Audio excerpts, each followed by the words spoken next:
This is Christopher Judge. You may know me best as Teal'c, and you are listening to Bad Nerds. Indeed.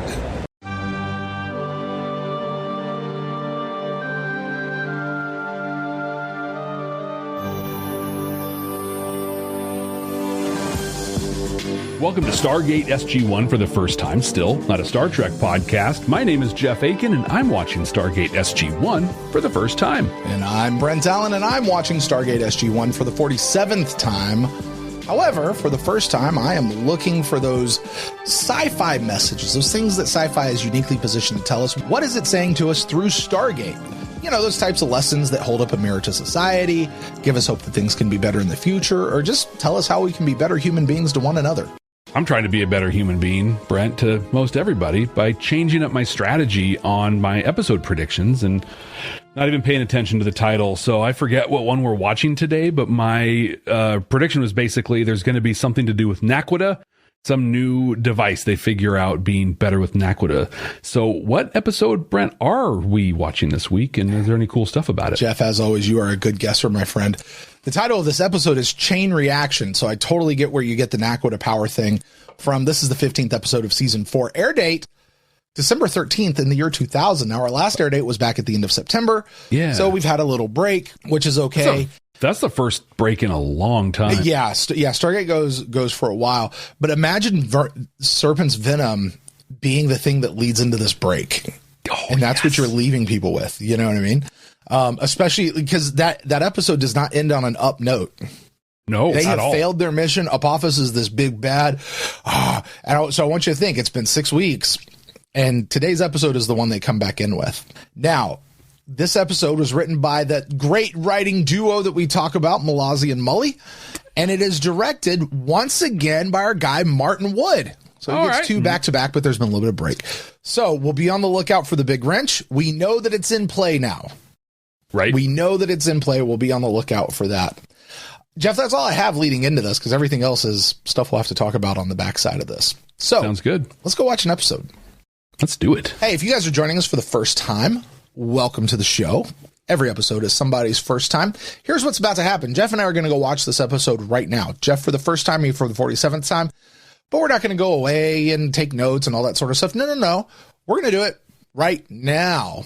If you're hanging out with us on YouTube, stick around because you're going to catch our reaction as the episode unfolds. And if you want the full unedited version of that reaction, head over to our Patreon page at patreon.com/badnerds. And if you're listening to us on a podcasting app, we are just going to kind of gate into the future. Fast forward to the end of that episode. That's where Brent is going to do the messages thing. I'm going to do the first time reaction thing. So Brent, fire off the first one and let's kick off this chain reaction. Chevron 7 locked.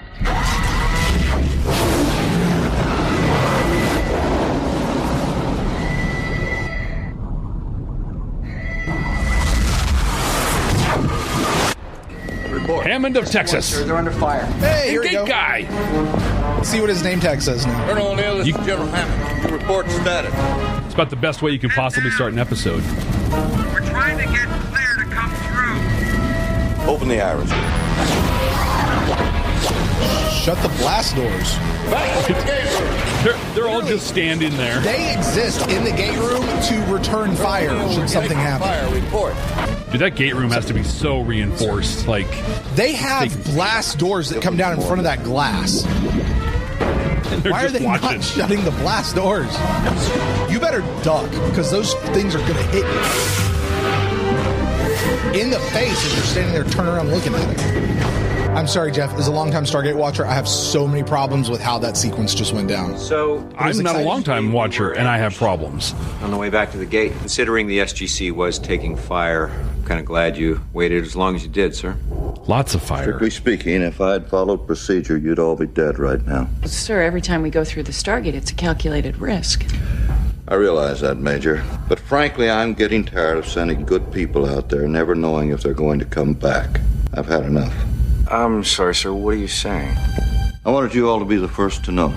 Oh, no. Effective immediately, I'm stepping down as commander of the SGC. What? Did he get a new job? Like the actor or something? Is Don Davis like done? That's BS. I mean, Don Davis is not the youngest of all folks. I know he looks really good in this show. Yeah. He's really not the youngest of all folks, and I do feel like there were some health problems there. I could be wrong. I do know that in real life he has since passed. Oh, really? Yeah. It was after the show was done, but yeah. My fear is this is like, hey, we're coming back from a break. Davis, can you hit us with one more episode? We'll write you out. We'll do whatever. And that, but what I think this is like he's owning that he's not following procedure and stuff. So either he got busted and they're letting him go with dignity, or there's some chicanery at play here. There's what? Chicanery at play here. But do you really think I believe you're quitting because we ran into a little trouble out there? Hell, we've been presumed dead before.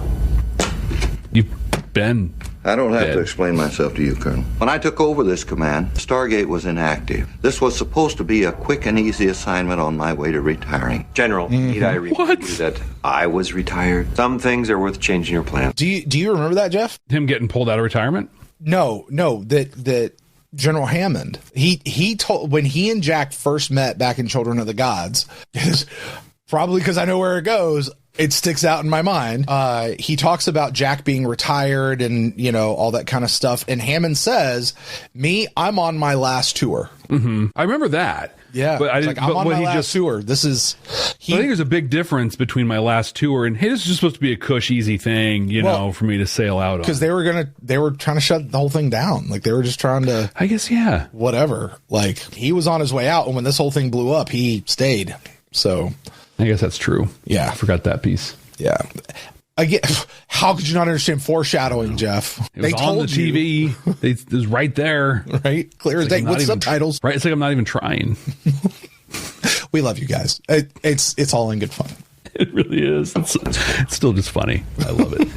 I've had enough. I'm leaning towards chicanery. He's like hiding something. This isn't Hammond. Let me just say it's been a pleasure serving with all of you. Like, this is how you leave when your partner tells you you need to spend more time at home with me and it's time for you to retire. But I like my job. Well, do you like me? Be the same without you, sir. Okay. On Chulak, when a great warrior retires from the field of battle, it is customary to sing a song of lament. Are we going to get a Teal'c song? Do it! Fortunately, we are not on Chulak. I'm let down. You were so hoping. I was. Take care of yourself. I was doing the mental math. I'm like, can Chris Judge sing? We're going to find out. My name is Major General Bauer. Oh. I'll be your new commanding officer. Oh, okay. That's I'd just like to say I look forward to working with all of you. I always felt like this should have been Frank Langella. Langella, however you say his last name. Is he Major General Jack Bauer? He's going to be here for about 24 hours. Squadron at ease. When you spend that much time at the Pentagon, it's easy to become a bureaucrat. Or a politician. Oh, depends on where your interests lie. General, At ease, Major Carter, at ease. I've been going over your research into Naquadar reactors. Very impressive. well, large-scale application is mostly theoretical right now. But We got to have a talk about incredible potential as an alternative power. some real It also chicanery, I think, that's demonstrates going on. interesting properties when used in conjunction with nuclear ordnance. What? Well, it Yeah, does that's tend to increase the explosive effect. Yes, sir. The Pentagon feels that the Stargate project, while exposing Earth to considerable danger, has yet to produce any practical returns. Now, we've been heard working this. on a device designed specifically to take advantage of this Naquadar enhancing effect. I'd like you to take part in the operation. What about my duties with SG-1? You've been reassigned. What? As have you, Dr. Jackson. An archaeologist has no place on a frontline unit. From now on, you'll work as a consultant going off-world only as required. General The Bauer. decision has been made, Major. What about Teal'c? All right, Jeff. Leadership analysis of this move coming in, telling people this is what you're doing. Well, I'm not going to answer this the way you thought I was going to answer it. So high level, it sucks. You don't do it, whatever, blah, blah, blah. Also, if you're the shake up person to come in and shake up an operation, that's how you do it. You rip off the Band-Aid. That's not how you lead with kindness. That's not how you lead with empathy. Sure, it would be cool to be like, hey, let's sit down. Let me talk about these things, whatever. Also, this is a job. And at some point you just go in and say, hi, I'm Major General Jack Bauer and you're working over here now. No need for us to get to know each other at all, other than I have 2 stars here, you have none, and I'm telling you what you're doing. It's not the nice way to do it, but it totally tracks and makes sense with the setting and context. I would quit. If you came in and did that to me, I would quit. If I was Daniel, yes. If I'm Sam, well, you can't. That's the job. Yeah. Saying. Also, he's not necessarily coming in to shake stuff up unless he is. Like, he's coming just to blow taking over stuff because up. General Hammond's gone. Like, it's not like the SGC isn't ran okay. Like, well, I disagree. I think that what we've heard is the bureaucrats don't think it's run well. They think it's a money suck. There was Senator Senator Kinsey, right? And we learned it was like a $7 billion thing. Jellicoe came in kind of saying the same stuff. So it's like, I think outside of the viewership of this show, it's just a money suck. And so, hey, here's a way we can get a return on our investment. And he does have a really important point. We have been exposed to some incredible dangers. Yeah. All right, let's go. Now I'd like to discuss the fact that you're dismantling my team without discussion. General Hammond may have allowed you a certain latitude in his presence, Colonel, but you do well to watch your tone with me. Wow. You know, If General I'm Jack, Hammond I'm did this guy retiring for a reason. Right there. Again. The fact is, if it wasn't for SG-1, right now you'd be sitting there with a snake in your head instead of your head up your ass. Colonel! Now I suggest you take some time, think things over, decide if you still want to be a part of this operation. Dismissed, Colonel. Yeah, decision made, General. Hasta la pasta, don't get any on you. I'm out. For a second, I thought he was still wearing his uniform. Just... What do you think of the idea that over the last 3.5 years, Jack and General Hammond have gotten so close that General Hammond's, we'll say those are his grandkids, has been around Jack enough to love him like that and call him Uncle Jack or whatever they just said to him out there, and he can just come over to his house. Yeah, just while he's drop in. playing Connect 4 and blow face bubbles on the window, like. You know, it's kind of cool. It's also a big like TV thing, right? Where just the people you work with are the only people in your life. Busy? Yeah. You don't understand. I won't, unless you explain it to me. 2 weeks ago, I was contacted by a representative of the NID. He suggested I should become more aggressive in my policies. They have no jurisdiction over you? They wanted me to help them gain access to off-world technology, which they're unable to do since we shut down their little side operation. You told them to go to hell? Of course. Then he told me that if I didn't cooperate, there would be consequences. The next day, 2 men in plain clothes, driving a black, unmarked car, picked up my granddaughters at school. I don't believe it. They took them for a little ride, then brought them home. The girls were fine, but I got the message. Yeah, loud and clear. I had no choice. It's a great shot composition there. Yep. The kids playing over his shoulder. And the sound design of them, like hearing them play just in the background. The music cue that hit right at the right time is beautiful and horrifying. Like, that's so messed up. As you said, Jeff, chicanery. Yeah, just a tad. Yeah. Who's your best friend there, Jeff? Oh, it's Mayborn. Jack O'Neill. What a pleasant surprise. Watergate was the last time we saw him. Do what now?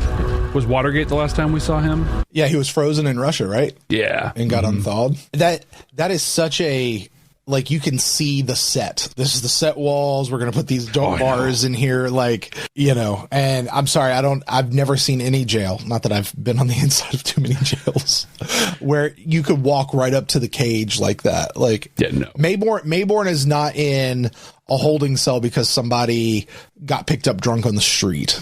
Right. Like, dude's in prison. And I love all the shadow and you go into, and it is very well lit everywhere. Do you see how much space he has in that cell? Oh, he was a major, so, he could divide that thing into rooms. Or he was a colonel even, right? Yeah, he was a colonel, yeah. Yeah, We have the only operational gate. Exactly. The NID thinks Hammond and the policies that govern the Stargate program are too soft. So this Bauer guy is part of it? Truth is, I don't know. But it's possible he's just a patsy. How do I get him to back off? You really want to play in my sandbox, Jack? Tell me what I have to do. Don't have much of a choice. Won't, Jack. Clarice. You're facing the death penalty. The best I can do is put in a good word. Maybe recommend they commute your sentence to life.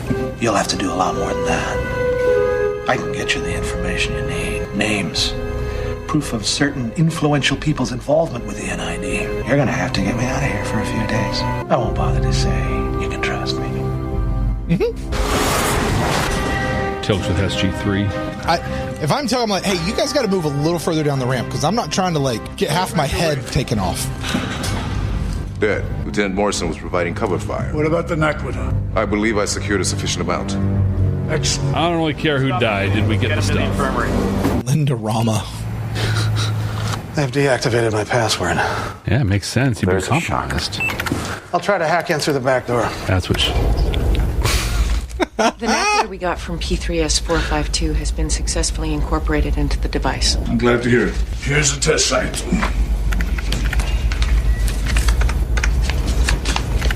This is Detroit, sir. This planet supports plant and animal life. Yes. But the aerial survey shows no signs of habitation within a 50-mile radius of the gate. Well, that may not be good enough. Sir, we've never done anything like this before, and I'm not entirely sure how destructive this device will be. Major, the whole point of the experiment is to determine how destructive the device will be. Can we try it on, like, a moon? Request first? Or at least, like, But, Alderaan sir, just not or something? indoor. Preparations. Yes, sir. So you said nobody knew about this place. They've probably been tracing me since I went online. You got a way out Get of for here? using Give me a AOL. second.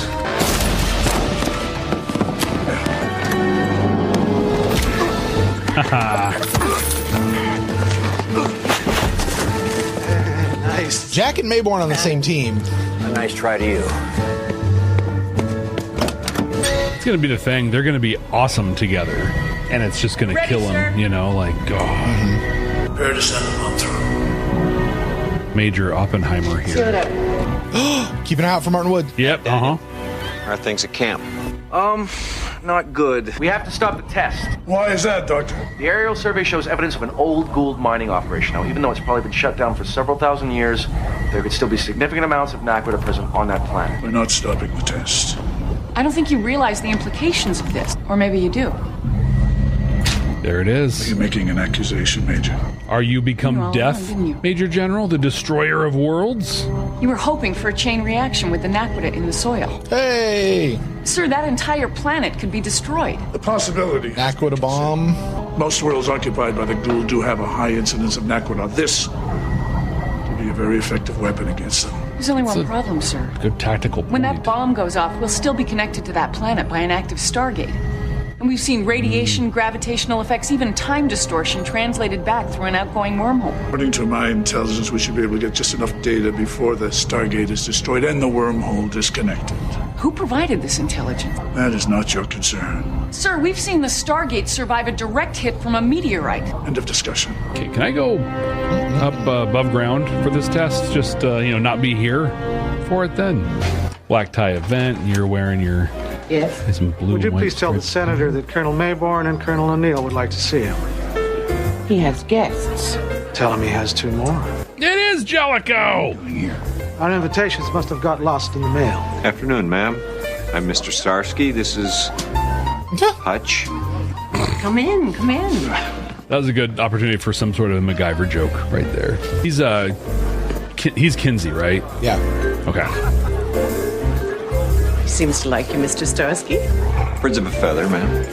That is actually Richard Dean Anderson's personal dog.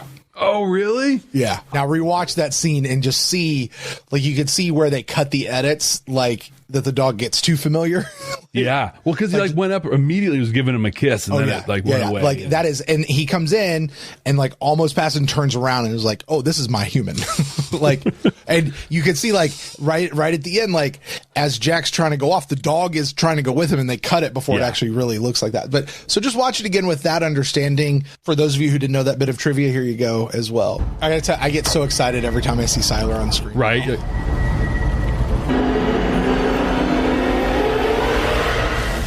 What happened? Sir, I'm picking up increasing levels of radiation in the gate room. Iris.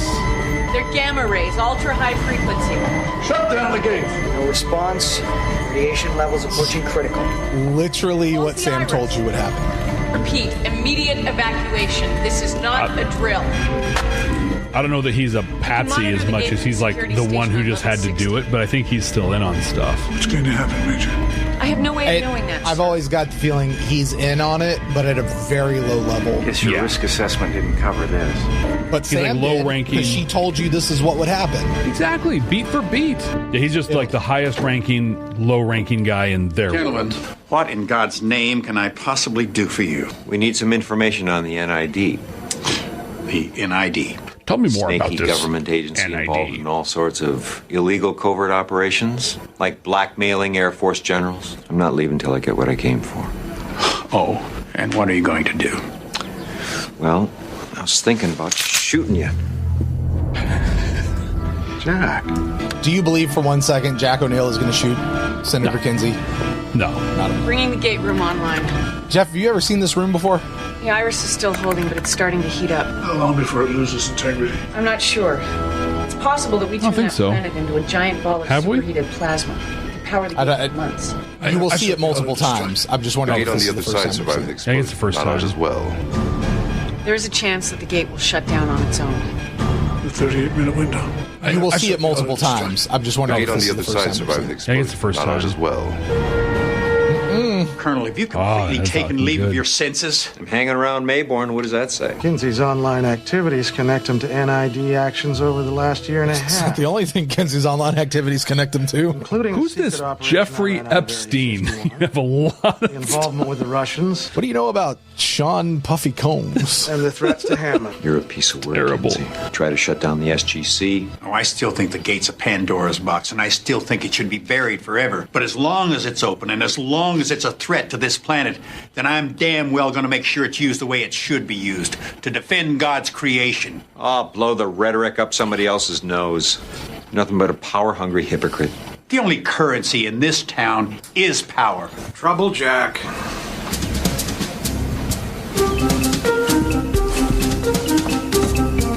Man, they turned their back to Kinsey for a real long time there. Oh, yeah.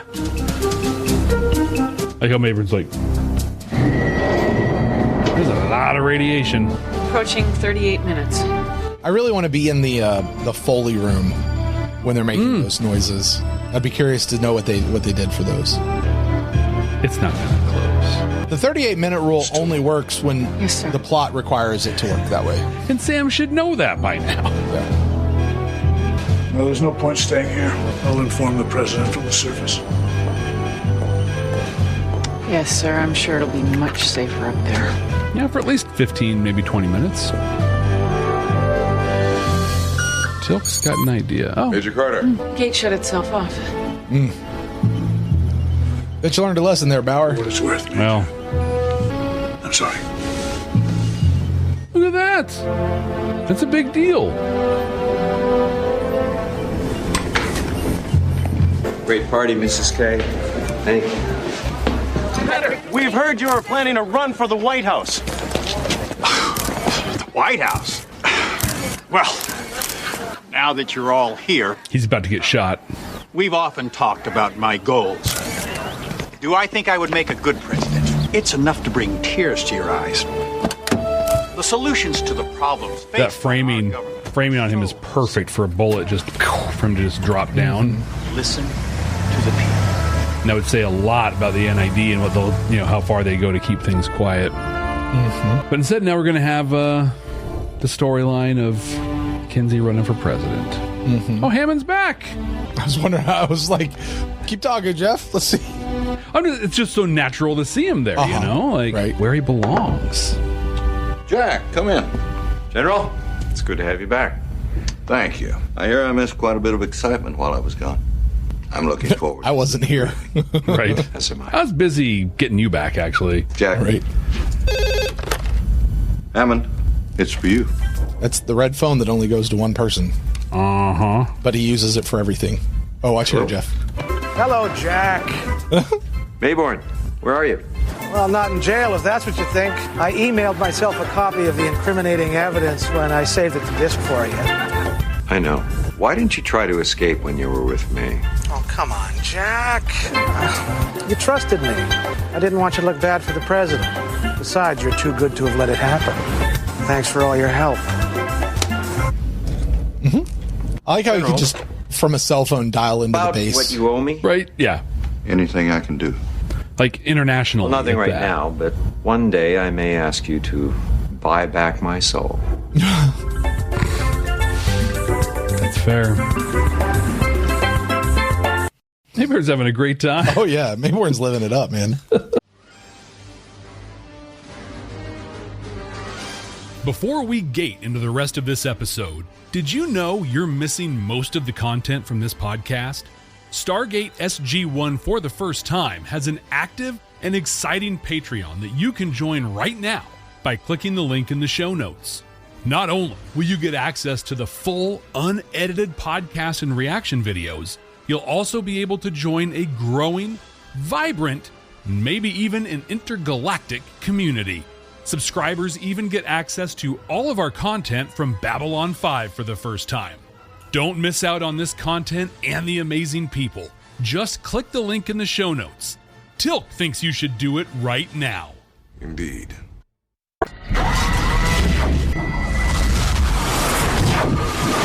I got to tell you, Jeff, this is an episode I think that recolors Mayborn in a lot of ways for me. I agree. You know what I mean? A lot differently. Yeah, yeah. So with that, the same. Do I know? And also a lot the same. Oh, sure. Oh, I mean, it reinforces so much of what we know about Mayborn, but you know what it does is it humanizes him quite a bit. Kind of makes him like good at his job. So anyway, with that, Jeff, I'd like to say welcome back to our audio listeners who we've now just caught up with. Jeff, you and I have just watched Chain Reaction U for the very first time. Take us through it. Oh, first time watcher. What'd you think?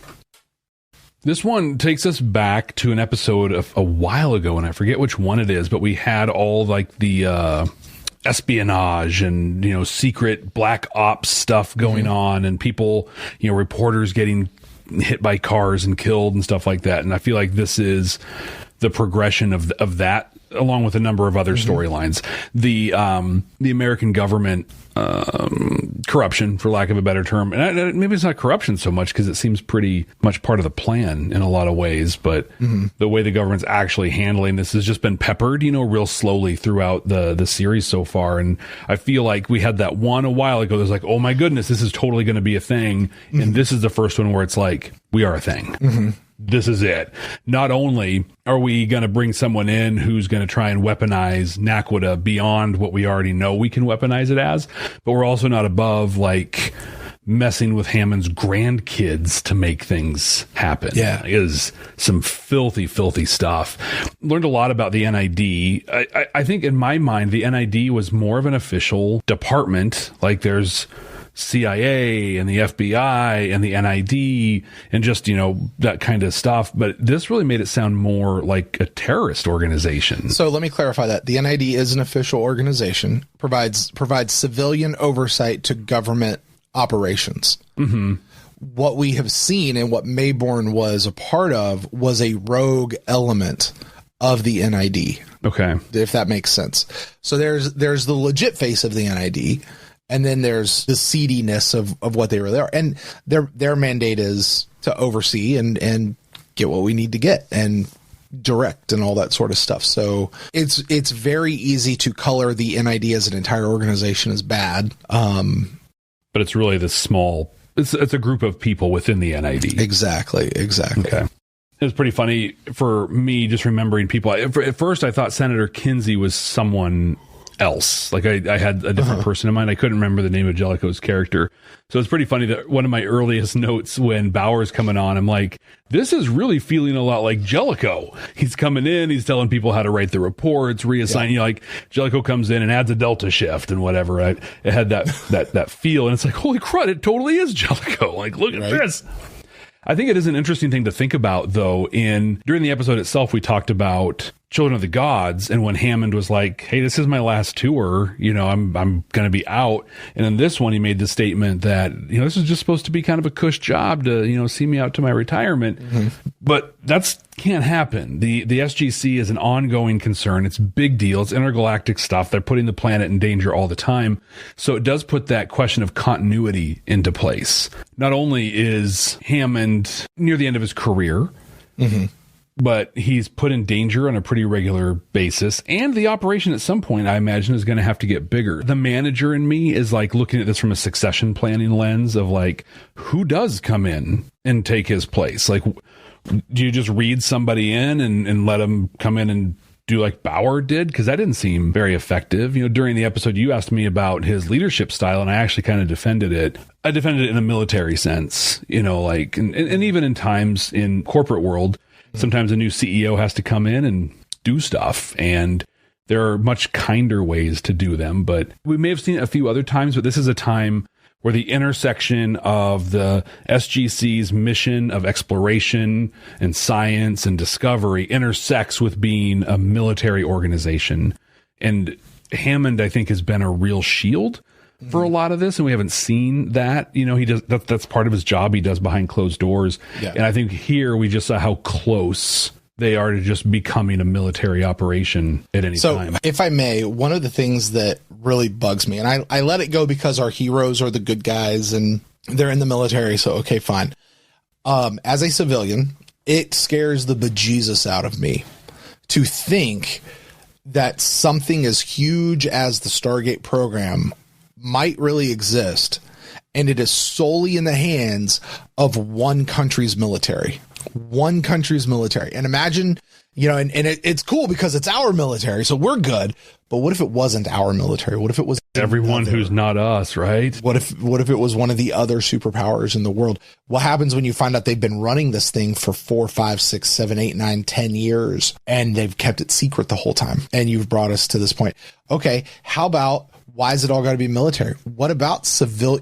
Like, remember Catherine Langford? She wasn't military. Oh, yeah. No. She should, why does it have to be military? And I, from a realistic standpoint, I feel that way. I want to push back though on your defense of his leadership style, because what I would suggest to you is he's not leading in that moment. He's coming in, he's commanding, he's doing the military thing, he's shaking things up, he's doing all these things, but he's not leading. At best, what he's actually seems like he's really trying to do is piss everybody off so that they all leave, and then he can reinstall everybody that he wants in that spot. I don't think, yes, I agree. He's not leading. He's managing. He's coming in as a manager in this case. I don't think he's trying to piss everybody off and get them to leave, because he'll just reassign them. Like, they don't have to leave. Right. He can make that happen. But I think he's coming in and basically just like swinging that BDE around and just like, I'm it. I make these decisions. I can order you to do them, and it's gonna happen. It's a bad leadership style, but what he's doing more is if I put him in the role of a CEO, he's executing the wishes of the board in a managerial function. Mm-hmm. Yeah, which is a shame, because there's really so much more they could do with that. This episode planted some big seeds for us. Mayborn is no longer in prison. We just learned he was in prison, but it also makes complete sense after we last saw him in Watergate. But also now we know Kinsey is making a run for president. He is, yeah. And that's a big, big deal. We talked about at the end, that red phone that Hammond picks up. That's the president. Imagine Kinsey. Imagine Kinsey on the other end of that line. Yeah. That's pretty scary stuff. It almost actually makes me think of, if anybody watching this has watched The Boys in the 4th season. This isn't a big spoiler, but there's a presidential campaign thing that becomes a big story point, and it'll be interesting to see if it's a similar thing where, like, who's his VP pick and how does this work, or if it's just a thing kind of in the background that's a thing of interest. I think that this episode suffered. Gosh, it sounds weird to say. I think this episode suffered by being too short. And I say that in that, like, it was kind of slow in places, but it was an intrigue, kind of episode. Not a lot of action, but I feel like all this stuff happened. Jack really became a different person, for a little while at least, to get some things done. Compromised his own value set and everything, and then poof, Hammond was back. And I feel like if they'd made this a 2-parter, they could have spent some more time examining Jack and what he had to do to make this stuff happen. Added the tension of like, holy crud, is Hammond gonna get back? Like, what's really gonna happen? I think they could have really built the tension and the stakes up a lot more. Yeah, and I guarantee you, if they had done that, Jeff, you'd be like, this could have been one episode. Probably, yeah. That's where I'm like, it's like, it feels weird because there were times where I'm just like, okay, get to the point. We get it. So I could see it both ways. I found a couple lines in here really, really fascinating. Well, not necessarily lines, but some things, and you may pick up on some of these on your piece. But one, and we just talked about this last week, how when somebody in the SGC world goes down, there's real emotion tied to that. Like the team feels that, and even if there's no way to save the person, they still make every attempt. O'Neill is not a person that leaves someone behind, and that's what we saw with Hammond. Yeah. He compromised his character really to go after a member of his team. Yeah. Kinsey in the when they were up in his office in his study talking. Also, if you're a person and you have a house and you have a room in it called a study, that's a well. First of all, that room better have wood paneling everywhere. Everywhere. It had to. Also, what you don't need to do is have your desk pushed up against a wall. No, if you have a study, your desk is sitting like somewhere in the middle of the room with your back to the wall and you're facing the door. I love how the computer monitor was facing it. Like, just, let's pop in and see what. Yeah. Which says, that, and then the password Oscar. It was a different time with computer security back then. Yeah.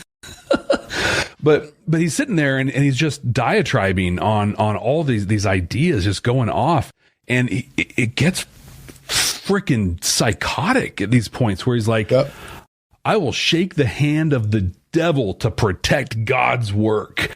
And just like, basically, hey, if I have to serve the devil to do what God wants, then it's okay. And I was just like, wow. But also, that's not an uncommon, like, that's a real thought process out there with people. I couldn't help but have the image, though, of, well, hey, interestingly, a week ago, you talked about them you talked about shaking the hand of the devil. They were fighting the devil literally a week ago. And they see gods on a regular basis. So all this theoretical stuff that you're spewing out here, Mr. Kinsey, they're actually out doing on a regular basis. Right. And he said another thing that was just like, stabbed to the heart. Half the people won't even vote, and half of those that will have no business ever voting. And I'm just like, ouch. I felt very added as a society in that statement. For whatever it's worth, I can't speak to other countries, but I do know for a fact that you read the writings of some of our original forefathers. The reason why they instituted the Electoral College was because they did not trust the general populace to elect a person. Yep. Yeah. And well, we could. That's a different episode. For us right there. Sure. This was an interesting episode. It touched on a lot of things I really appreciated and enjoyed. I dig this storyline. I even when we saw it a couple, like last season, I think it was, I'm like, I'm down. I'm into this stuff. So it's cool to see them advancing that. Looking at my notes, I think about updating our tracking board. I don't have anything here. I missed the wrench. Yeah, I didn't see the wrench. We were looking for it. Actively looking for it, and I missed the wrench. Saw Siler twice that I can think of 2 scenes we saw him. No wrench. No. No Major Wood. Maybe Major Wood got reassigned. Yeah. You know what I need is this does not exist out there on the internet. At least not that I've been able to find. If one of you guys out there knows where it is, please let me know. But what needs to happen is somebody needs to go through and do a definitive, like, here's everywhere that Peter DeLuise has a cameo. Here's everywhere that Martin Wood shows up and there's a wrench. There's another director that's going to come up later this season. Nope, next season. going to come up next season. They're going to be a big person. They put pineapples in every single one of their episodes. Okay. We'll talk about that when we get there. But like these little things that happen, a definitive list of all the Indeeds, these things which just the show brings up, and I just want the list. Where are all the Wizard of Oz references? Simpsons references. Yeah. I just need the database. That's all I need is the database. We have an absolutely incredible community out there, Brent. If one of you steps up and creates this thing, we will blast it out across our Absolutely, platforms. we will. I will use it as a reference for future episodes of this show. Absolutely. Well, Brent, I brought up some messages. I've got one question for you before I do this. Oh, okay. I'm pretty sure you were fairly convinced at the beginning of the show, the episode, that this was it for General Hammond, that he was leaving the show. Yeah. First of all, how convinced were you? Did you think that he actually would come back by the end of the show? And at what point were you like, oh, he's back? And you were okay. So I right off the bat, I thought it was a for real thing. Yeah. And that I thought that Don Davis specifically had something going on. Mm-hmm. This was the break in the episode's airing, and this was going to be, hey, we'll give you come back for an episode, and we'll write you out gracefully, and give you some stuff. And then as the cold open continued, it was almost like, well, is he just getting in trouble because he doesn't hold them accountable? Is it a thing there? Is there something else going on? Like it's TV, right? Mm-hmm. But when we came back from the credits. Yeah. And like we had a whole scene of them packing his office up, I was like, oh, he's coming back. This is because they wouldn't, if this was just a write him off thing, they wouldn't go through those steps to give us an emotional punch that he was leaving. Okay. Because when he showed up at the end, you did not seem shocked or surprised at all. Oh, look, there's Hammond. Yeah. Like there was no he's back. Yeah, no, I think it was very obvious from a point where it's like, oh, this is just going to be these are the steps we have to take to bring him back. Yeah. Yeah. So with that, did you get any messages in this one? Politicians suck. Yeah. I mean, what's our litmus test? Holding up a mirror to society, hope for a better future, how to be better to one another. This one falls squarely in the mirror to society. And I don't even know that they were trying to put it in as a message as a mirror to society as much as we need this as part of the plot and the foil. And this is what really exists out there. So hard for me to call it a message, but it certainly was there. Talking about politicians, Jack called him a self-righteous son of a bitch. And I was like, yep, pretty much describes a hypocrite all the way around. And they think their constituents are stupid. Yep. And I just feel this way about almost all politicians. I would love just to do the blanket all. I want to believe that there are some that are pretty decent out there. But for the most part, these are the ones. Yeah. I can qualify it for you. Please do. All successful politicians. I think. Yeah. So back in 2020, that's how you say it. I don't want to say 2020. So back in 2020, I ran for office. Mm-hmm. I put my hat in the ring to be a politician, and at a very, almost the lowest at the city level, right? I wanted to be a city commissioner. That was all I wanted to do. And I don't know, 3 weeks into the campaign process, I was like, how do I drop out of this election without looking like someone dropping out of the election? This is horrible. Just the ego, the conniving backstabbing, just disgusting humanity that existed to go and look over building codes and decide where stop signs go in your town. Yeah. It was disgusting. And then the machine around that with the media, the local reporters, the sycophantic citizens who just feed on the drama of the politics, just stirring. It was disgusting. Yeah. And this is for mid-size, suburban city on the outskirts of Portland, and it's just like, oh my God. Yeah. This is a volunteer position. There's not even any money associated with this. Anyone who does this continues to do it and is successful at it has given up a piece of their soul.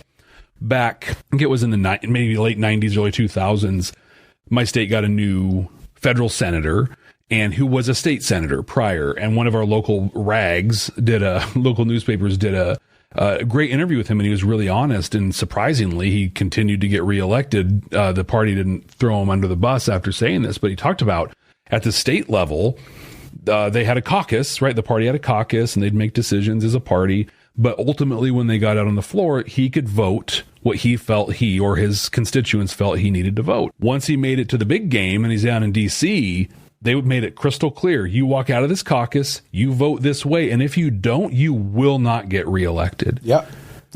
I've heard that from so many folks. And when you hear about, hey, the Republicans are huddling for whatever and the Democrats are huddling for whatever, and you're like, you know, I mean, one of the things that's happening as we record this anyway, there is a split in factions. Yeah. Where they don't actually have, like, the major parties don't actually have control over a certain group of people.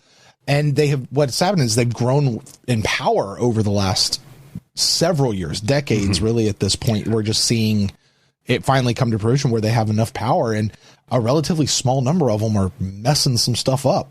Big time. Now, well, I'm interested to see if they're going to get reelected here, because they're up for reelection all here coming up real quick. So we'll see what happens. And we'll look to the wisdom of Kinsey and understand that half the people aren't even going to vote, and half of those that do have no business to. So they'll probably get reelected. And hey, to our international listeners, look, I know every country's got its own issues. Just be glad you're not doing ours right now. Yeah. I don't know. We're real. Yeah. America. Well, I'd take ours over some others, but not. I was just thinking that. Yeah. I didn't necessarily. I was like, yeah, I would still take ours over many others, I think. Yeah. But whatever. Anyway, also, if I had to rank this, or not rank, if I had to rate this one chevron at most. Do you know why plays so disgusting and so in your face in this episode? Because it's true? Because it rings so true. Yeah. It rings so true. That's why I'm going to back you up with it. Because at first I was like, only one chevron, but you know what? This was not a message. And you said it. They needed it for plot. Them having this as a plot point is just as like scientifically accurate as them using Naquita blowing Naquita up as a point. It's just, this is how it works. Yeah. Here you go. Yeah. It's like, I mean, this is context of the show. It's like, do you get a chevron for having an SGC? Right. Like, this is just the set of where we are, of what's going on. In this episode, we learned that water is wet. Yeah, right. Right. Now, Jeff, so I go through, I do my rating. You, however, get to do the ranking, or 100% completely accurate and definitive ranking of Stargate SG-1 Season 4. Jeff, I really have no idea where you're going to throw this one. So I'm going to list our top 5 as it is. I'll go from number 5, Point of No Return. Number 4 is Upgrades. 3, last week's episode, Serpent's Venom. 2 is Small Victories. And number 1 is the amazing Window of Opportunity. Jeff, where are you placing this episode? Chain Reaction. If this was written on a piece of paper and you folded it in half, like right there in the halfway mark is the first ones. Yeah. And this is where my mind is. This is where my eyes are landing as far as where one is going to go. To your earlier point, I was thinking at first, this would be higher up if it was a 2-parter. Also, if it was a 2-parter, I would have complained that it wasn't a 1-parter. So really, this is just an episode that was what it was, you know, and so I'm going to rate it exactly as it was. And so part of the question I'm asking myself, 2 questions: what would I want to watch more, and which one wraps into my vision of Stargate SG-1 the most? And so with that, I am going to make Chain Reaction our new number 8 episode, right below the first ones. I think it's a great spot. And I think this episode is right there in that company of Crossroads, First Ones, Beneath the Surface, Tangent. This is in that sweet spot. So it's a sweet spot. Personally, I say these are really good episodes. Maybe not great, not like blow your mind. No. But these are good. These are episodes I don't skip on rewatches. That's fair. Yeah. I feel like they're ones that I would watch if they were on and wouldn't necessarily seek out, but might from time to time. Yeah.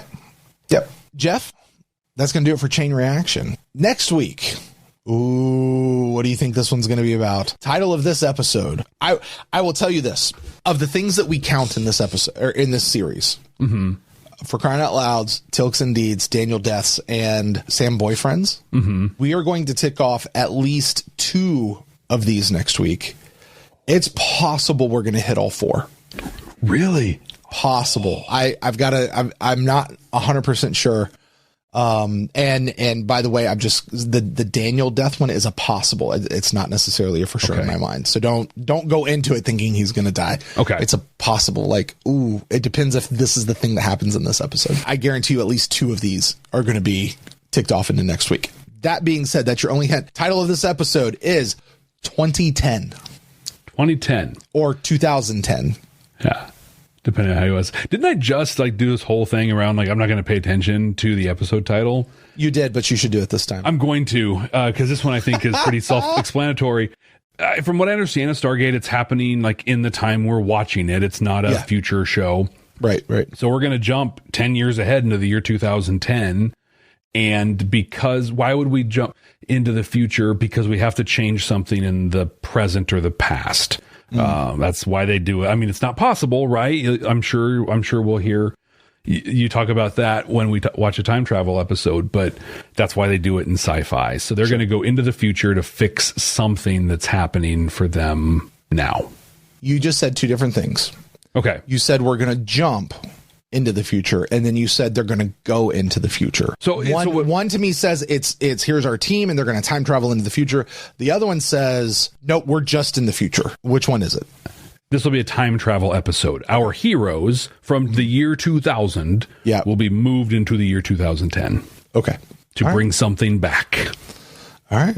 Well, we'll see how good of a guesser Jeff is next time. Right here on Stargate SG-1 for the first time. Thank you guys out there so much for joining us. Hey, don't forget to subscribe wherever you get your show, whether you're on YouTube or a podcasting app or, I don't know, Spotify or whatever. Patreon. Hey, do it on Patreon as well. Make sure you leave us a rating and review. That really helps. That helps us out. One, it lets other people know. It's called social proofing. Lets other people know that you like the show and that they probably like it too. Also, it just provides validation for Jeff and I and makes us feel good about ourselves. It does. So it really does. And it encourages us to keep going. Anyway, also, please be sure to share this podcast with somebody that you know that loves Stargate. That is the number one way that you can help, is sharing the show with somebody that you know who loves Stargate SG-1, or somebody who, like my friend Jeff over there, needs to get into the gate for the very first time. So with that, until next time, my name's Brent. That's Jeff. We're going to get out of here. Hey. Yeah, Jeff, what's up? If you could go ahead and file your reports with the new cover sheet, that'd be great. What reports, dude? The TPS mission reports. And could you please start doing those in bullet points? Oh, for crying out loud.